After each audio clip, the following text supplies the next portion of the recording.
আসসালামু আলাইকুম, কেমন আছেন সবাই?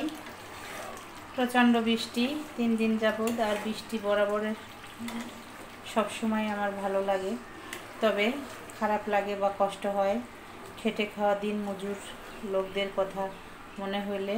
আর যারা আসলে ঘর ছাড়া জীবিকার তাগিদে রাস্তায় থাকে তাদের কথা চিন্তা করলে কিন্তু অনেকটাই কষ্ট হয়, কারণ আমরা তো আসলে একটা মাথা গোজার মতো ঠাঁই আছে যেখানে বৃষ্টি লাগে না, রোদের তাপ বুঝি না, অন্তত এতটুকু ভালো রেখেছে আল্লাহ। তার জন্য মহান সৃষ্টিকর্তার দরবারে লক্ষ কোটি শুকরিয়া। বন্ধুরা, যেটা দেখতে ভালো লাগে সেটা হয়তো খেতেও ভালো লাগে। ওই যে কথায় আছে না, যে দেখাই অর্ধেক ভোজন।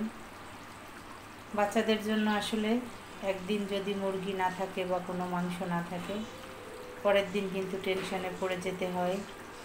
বিশেষ করে মেধাবুড়ি, সে কোনো ধরনের মাছই খেতে চায় না। আর বাচ্চারা খেতে না চাইলে যেটা খায় বা যেটা দিয়ে খাবে সেটা নিয়েই আসলে মায়ের মনটা সবসময় একটু অন্যরকম চিন্তা ভাবনা করতে থাকে।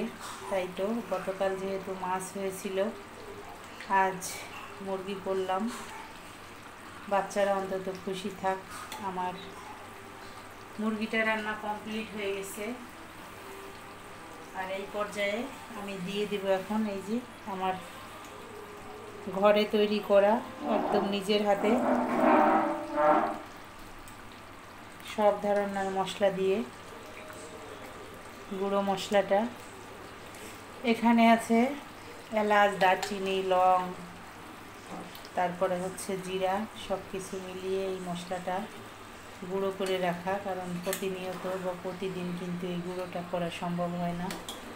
আর যে কোনো মাংস রান্নার ক্ষেত্রে মাংসটা রান্না শেষে এভাবে কিন্তু এই ভাজা মশলাটা দিলে মাংসের স্বাদ অনেকটাই বেড়ে যায়, আর ফ্লেভারটা এত সুন্দর আসে যেটা বলে বোঝাতে পারবো না। হয়তো আমার মতো সবাই ব্যবহার করেন, সবাই জানেন, কারণ আমার থেকে আপনারা অনেক অনেক ভালো রান্না জানেন, অনেক অনেক ভালো রান্না করতে পারেন।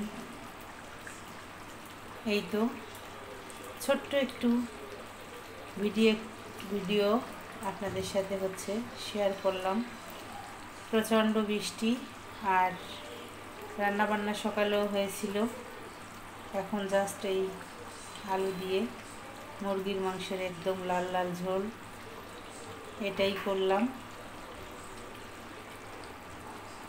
কেমন লাগলো এই বৃষ্টিতে এই ধরনের লাল লাল ঝোল খেতে? কিন্তু ভালোই লাগবে আশা করছি। আর বৃষ্টিতে কে কী করছেন, কে কী খাচ্ছেন, চট জলদি কমেন্ট করে জানান। সবাই ভালো থাকেন, সুস্থ থাকেন। আর যেহেতু ওয়েদার চেঞ্জ হচ্ছে, সেই ক্ষেত্রে সবারই একটু সাবধানতা অবলম্বন করতে হবে, সেদিকেও খেয়াল রাখবেন। দেখা হচ্ছে নেক্সট অন্য কোনো ব্লগে। আল্লাহ হাফেজ।